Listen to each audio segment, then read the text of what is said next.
네, 방금 보신 것처럼 한 총리 선고 결과가 윤 대통령 사건에도 영향을 미칠 거란 전망이 일각에서 나오고 있습니다. 과연 그럴지 백인성 법조 전문 기자와 살펴보겠습니다. 네, 백 기자 어서 오십시오.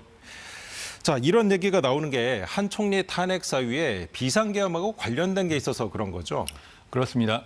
한 총리의 탄핵 소추 사유 중에 하나가 비상계엄을 묵인하거나 방조했다는 겁니다. 때문에 여기에 대해서 헌법재판소가 어떤 결정을 내린지 보면 사실관계를 같이 하는 윤석열 대통령 사건에 대한 헌재 판단도 엿볼 수 있을 것이다. 이런 시각이 있습니다.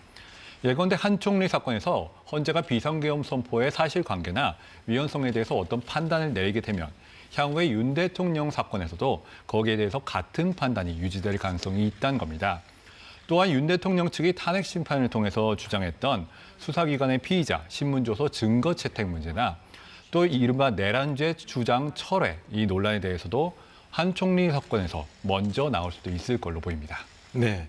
그리고 또 쟁점 중 하나가 대통령 권한대행을 탄핵할 때 의결 정족수가 얼마냐 하는 겁니다. 이 부분도 헌재가 판단을 하겠죠.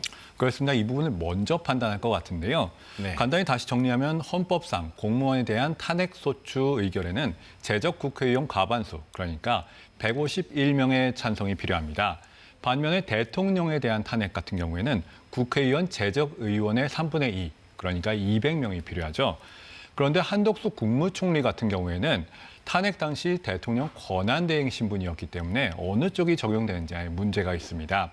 명확한 규정이 없기 때문인데요. 대통령 권한대행은 먼저 권한만 대행일 뿐이지 대통령의 지위가 있는 것은 아니므로 본래 지위인 국무총리 탄핵에 필요한 151명이 필요하다는 의견이 있고, 반면에 탄핵 사유와 관련된 직무 집행은 본인의 직무 집행이 아니라 대통령의 직무 집행을 의미하기 때문에 대통령과 마찬가지로 200명의 정족수가 필요하다는 의견이 맞서고 있습니다. 만약에 의결 정족수가 200명이 필요하다고 헌재가 판단을 한다면 탄핵 소추 자체에 절차적 하자가 있다고 판단해서 각하 결정을 내릴 수도 있습니다. 네, 그렇군요. 백인성 기자 잘 들었습니다.